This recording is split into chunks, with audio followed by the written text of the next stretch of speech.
Hi everyone, this is Purvi and today we are going to talk about biochemical reactions for gram-positive cocci. तो हम इस video में different biochemical test देखने वाले हैं जो कि काफी इंपॉर्टेंट रोल प्ले करते हैं ग्राम पॉजिटिव कोकाई के डायग्नोसिस में। तो सबसे पहले बात करते हैं बेसिट्रेसिन टेस्ट के बारे में। बेसिट्रेसिन टेस्ट का प्रिंसिपल ये है कि हम small amount of bacitracin which is 0.04 unit डेक्स अप्लाई करते हैं ऑर्गेनिज्म की ससेप्टेबिलिटी और रेजिस्टेंट देखने के लिए। ये टेस्ट जो है वो मेनली डिटरमाइन करता है या डिफरेंशिएट करता है स्ट्रेप्टोकोकस पायजीन या group A beta hemolytic streptococci को अदर बीटा हेमोलिटिक स्ट्रेप्टोकोकाई से, क्योंकि जो group A beta hemolytic streptococci है और स्ट्रेप्टोकोकस पायोजीन्स हैं वो बेसिट्रेसिन के अगेंस्ट ससेप्टेबल होते हैं, इसीलिए ये टेस्ट पॉजिटिव शो करते हैं। और जो बाकी के बीटा हेमोलिटिक स्ट्रेप्टोकोकाई हैं तो वो ये टेस्ट नेगेटिव देते हैं। तो ये तो हुआ प्रिंसिपल। अब बात करते हैं प्रोसीजर के बारे में। तो हम डिफरेंट सस्पेक्टेड कॉलोनीज को अगार प्लेट पे स्ट्रीक करते हैं बाय यूजिंग इनोकुलेटिंग लूप। फिर उसके बाद हम बेसिट्रेसिन डिस्क को अगार प्लेट पे प्लेस करते हैं बाय यूजिंग स्टेराइल फॉर्सेप्स और हम उसे जेंटली टैप भी करते हैं ये देखने के लिए कि उसका प्रॉपर कॉन्टैक्ट हो चुका हो अगार सरफेस के साथ। जब हम उस पे डिस्क को प्लेस कर देते हैं फिर हम उसे इंक्यूबेट करते हैं 18 to 24 आवर्स के लिए एट 35 to 37 डिग्री सेल्सियस और उसके बाद हम उस पे जोन ऑफ इनहिबिशन ऑब्जर्व करते हैं। अगर टेस्ट पॉजिटिव है तो जोन ऑफ इनहिबिशन दिखेगा अराउंड द डिस्क और अगर निगेटिव है तो कोई भी जोन ऑफ इनहिबिशन नहीं दिखेगा अराउंड द डिस्क। हाँ, एक और बात है कि अगर जोन ऑफ इनहिबिशन 6 mm और उससे कम है तो जो बैक्टीरिया है वो रेजिस्टेंट है अगेंस्ट बेसिट्रेसिन। अगर 6 mm और 10 mm के बीच में है तो हम टेस्ट दोबारा से परफॉर्म करते हैं बैक्टीरिया की ससेप्टेबिलिटी को कंफर्म करने के लिए। और अगर zone of inhibition more than 10 mm है तो फिर जो टेस्ट है वो पॉजिटिव है, बैक्टीरिया ससेप्टेबल है और हम टेस्ट को मान लेते हैं, उसे दोबारा परफॉर्म नहीं करते हैं। तो ये हुआ बेसिट्रेसिन के बारे में। ये टेस्ट जो है वो स्ट्रेप्टोकोकस पायोजीन जो है वो पॉजिटिव देते हैं। बात करते हैं बायोसॉल्युबिलिटी टेस्ट के बारे में। बायोसॉल्युबिलिटी टेस्ट स्ट्रेप्टोकोकस निमोनी को अदर अल्फा हेमोलिटिक स्ट्रेप्टोकोकाई से डिफरेंशिएट करता है। स्ट्रेप्टोकोकस निमोनी बायोसॉल्युबिलिटी टेस्ट पॉजिटिव देता है क्योंकि स्ट्रेप्टोकोकस निमोनी बायोसॉल्ट की प्रेजेंस में इनएक्टिवेट और डिस्ट्रॉय हो जाता है। स्ट्रेप्टोकोकस निमोनी में ऑटोलिटिक एंजाइम प्रेजेंट होता है जो कि बायोसॉल्ट की प्रेजेंस में एक्टिवेट हो जाता है और बायोसॉल्ट जो है वो bacterial cell membrane and medium के बीच में जो सरफेस टेंशन प्रेजेंट होता है उसे रिड्यूस कर देता है, जिससे कि ऑटोलिटिक प्रोसेस एक्सेलरेट हो जाता है और स्ट्रेप्टोकोकस निमोनी डिस्ट्रॉय हो जाता है। ये प्रिंसिपल है बायोसॉल्युबिलिटी टेस्ट का। अब हम बात करते हैं प्रोसीजर के बारे में। तो हम एक यंग वेल आइसोलेटेड कॉलोनी लेंगे जिसने अपनी ग्रोथ शो कर रखी है 5% शिफ्ट ब्लड अगार पे। उसके वजह से हम 1 to 2 ड्रॉप्स ऑफ सोडियम डीऑक्सीकोलेट को प्लेस कर देंगे। फिर हम उस ड्रॉप को जेंटली रोल करेंगे ओवर द कॉलोनी एंड हम ऐसे रोल करेंगे कि जो कॉलोनी है वो डिसलॉज ना हो जाए अगार प्लेट से without dislodging the colony from the agar plate. फिर हम उस अगार प्लेट को इंक्यूबेट होने के लिए रख देंगे at 35 to 37 degree Celsius for 15 to 30 minutes. उसके बाद हम उस अगार प्लेट को एग्जामिन करेंगे फॉर लाइसिस ऑफ कॉलोनी। ये जो प्रोसीजर मैंने बताया है वो प्रोसीजर है डायरेक्ट प्लेट मेथड। हम इस टेस्ट को टेस्ट ट्यूब मेथड और direct slide blood culture method से भी परफॉर्म कर सकते हैं। अगर टेस्ट पॉजिटिव आया तो कॉलोनी डिसइंटीग्रेट हो जाएगी जैसा कि आप ए वाले में देख सकते हैं, और अगर टेस्ट नेगेटिव आया तो कॉलोनी इंटैक्ट रहेगी जैसा कि आप बी में देख सकते हैं। तो सोडियम डीऑक्सीकोलेट जो हमने इस प्रोसीजर में बताया है वो एज अ बायोसॉल्ट यूज किया गया है। This is all about the biosolubility test. Now the next one is catalyst test. तो कैटलिस्ट टेस्ट का प्रिंसिपल ये है कि जो कैटलिस्ट एंजाइम है वो हाइड्रोजन पर ऑक्साइड को ब्रेक डाउन करता है ऑक्सीजन और वाटर में।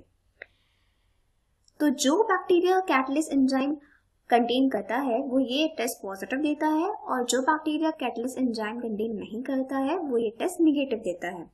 हमें पता कैसे चलता है? हम हाइड्रोजन पर ऑक्साइड सोल्यूशन में स्मॉल इनोकुलम और बैक्टीरिया को इंट्रोड्यूस करते हैं। अगर rapid production of oxygen bubble होता है तो मतलब टेस्ट पॉजिटिव है और अगर ऑक्सीजन बबल का प्रोडक्शन नहीं होता है तो मतलब टेस्ट निगेटिव है। अब बात करते हैं कि हम इसे परफॉर्म कैसे करते हैं। तो हम एक स्टेराइल लूप या फिर स्टेराइल वुडन स्टिक का यूज करते हैं स्मॉल अमाउंट ऑफ कॉलोनी को ट्रांसफर करने के लिए to a clean and dry glass slide, और फिर उसके बाद हम 30% हाइड्रोजन पर ऑक्साइड को मीडियम पे रख देते हैं। फिर हम इवोल्यूशन ऑफ ऑक्सीजन को ऑब्जर्व करते हैं।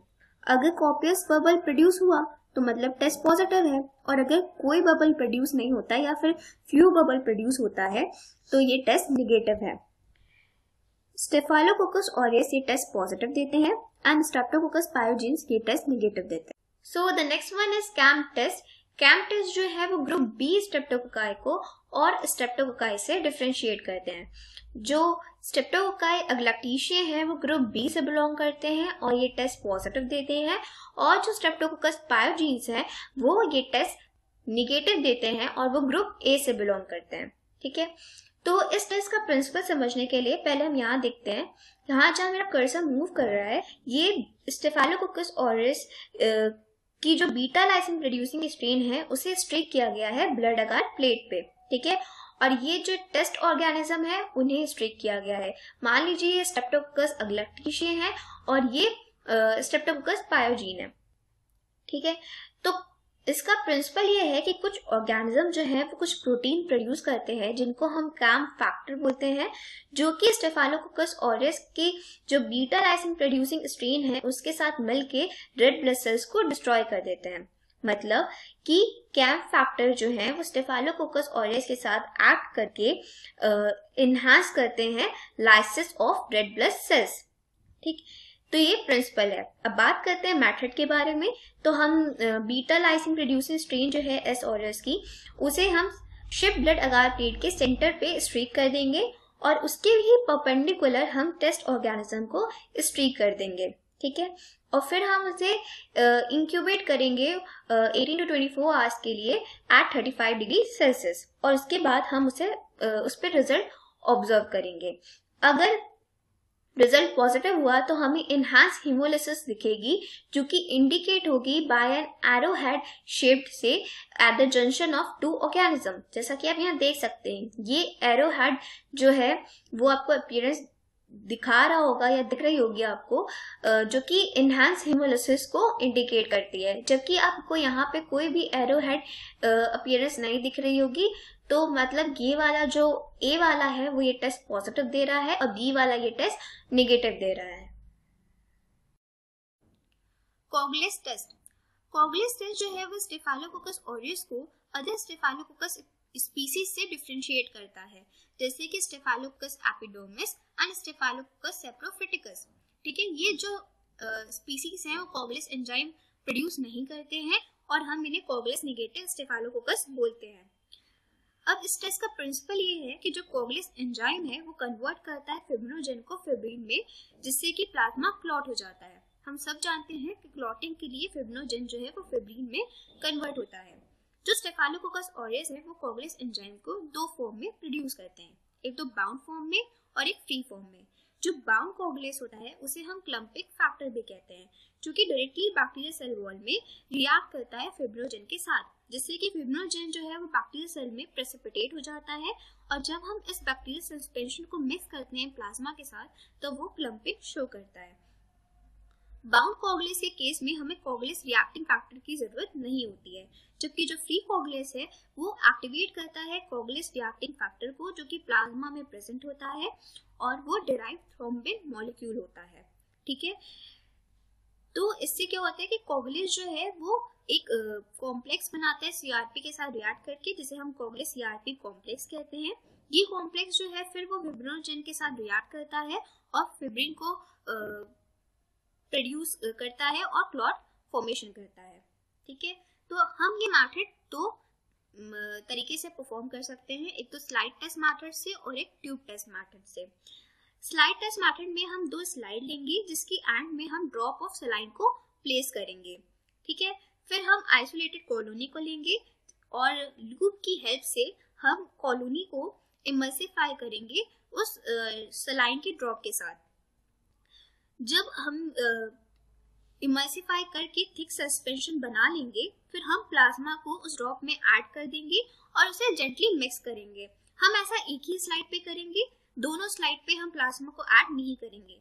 फिर हम उसके बाद क्लम्पिंग ऑब्जर्व करेंगे स्लाइड पे। अगर क्लम्पिंग जो है वो 10 सेकंड में हो जाती है तो पॉजिटिव रिजल्ट है, और अगर कोई भी क्लम्पिंग नहीं होती है तो टेस्ट निगेटिव है। ठीक है, हम एक ही स्लाइड पे इसलिए करेंगे ताकि हम दोनों स्लाइड को कंपेयर कर सके पॉजिटिव रिजल्ट के लिए। अब टेस्ट ट्यूब मेथड में हम क्या करेंगे, हम एक टेस्ट ट्यूब में 0.5 ml प्लाज्मा लेंगे, जिसपे कि हम कॉलोनी को इमल्सिफाई करेंगे और जिससे कि हमें मिल्की सस्पेंशन दिखेगा उसमें। फिर हम उस टेस्ट ट्यूब को इंक्यूबेट करेंगे 35 डिग्री सेल्सियस पे फॉर 4 आवर्स, और फिर हम क्लॉट फॉर्मेशन को ऑब्जर्व करेंगे।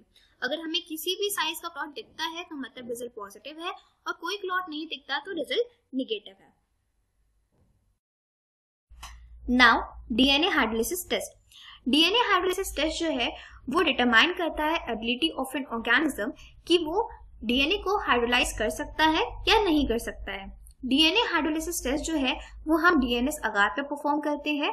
डीएनएस अगार जो है वो एक डिफरेंशियल मीडियम होता है जो कि कंटेन करता है nutrient for growth of an organism, और डीएनए कंटेन करता है और मिथाइल ग्रीन कंटेन करता है as an indicator. Methyl green जो है वो कैटायनिक होता है नेचर में, और वो डीएनए के साथ बाइंड रहता है क्योंकि जो डीएनए है वो निगेटिवली चार्ज होता है। तो डीएनएस अगार ये डिटरमाइन करता है कि जो बैक्टीरिया है वो जो एंडोन्यूक्लियस एंजाइम है वो प्रोड्यूस कर सकता है या नहीं कर सकता है। जो एंडोन्यूक्लियस एंजाइम प्रोड्यूसिंग बैक्टीरिया होता है वो डीएनए को स्मॉलर फ्रैगमेंट्स में ब्रेक डाउन कर देता है, और जो ब्रोकन डीएनए होता है वो मिथाइल ग्रीन के साथ ज्यादा देर तक बाइंड नहीं रह सकता है, तो वो अपने सराउंडिंग में एक हेलो प्रोड्यूस करता है, और जो मीडियम होता है जो कि सराउंड करता है ऑर्गेनिज्म को वो कलरलेस हो जाता है। तो ये है प्रिंसिपल। अब बात करते हैं मेथड के बारे में। तो हम डीएनएस अगार को इनोकुलेट करेंगे ऑर्गेनिज्म के साथ जिसे हमें टेस्ट करना है। मतलब जो ऑर्गेनिज्म हमें टेस्ट करना है उसे हम स्टीक करेंगे डीएनएस अगार पे, और फिर हम डीएनएस अगार को एरोबिकली इंक्यूबेट करेंगे at 35 degree Celsius for 13 to 24 hours. अगर टेस्ट पॉजिटिव हुआ तो जो मीडियम सराउंड कर रहा था ऑर्गेनिज्म को वो कलरलेस हो जाएगा, और अगर टेस्ट निगेटिव हुआ तो मीडियम जो है वो ग्रीन ही रहेगा, जैसा कि आप सी वाले केस में देख सकते हैं। यहाँ पे कोई भी डिग्रेडेशन ऑफ डीएनए नहीं हुआ है। तो ये ऑर्गेनिज्म जो है वो डीऑक्सीराइबोन्यूक्लियस एंजाइम प्रोड्यूस नहीं करता है। ठीक है, क्योंकि ये वीडियो काफी लंबा हो रहा है तो हम आगे के टेस्ट जो है वो नेक्स्ट पार्ट में डिस्कस करेंगे। इस पार्ट में हमने basic tracing test, biosolubility test, camp test, catalase test और coagulase test and DNA hydrolysis test, ये इतने सारे टेस्ट डिस्कस किए हैं। अगर आपको ये वीडियो अच्छा लगा है तो please like the video, subscribe the video and share the video, and thanks for watching the video.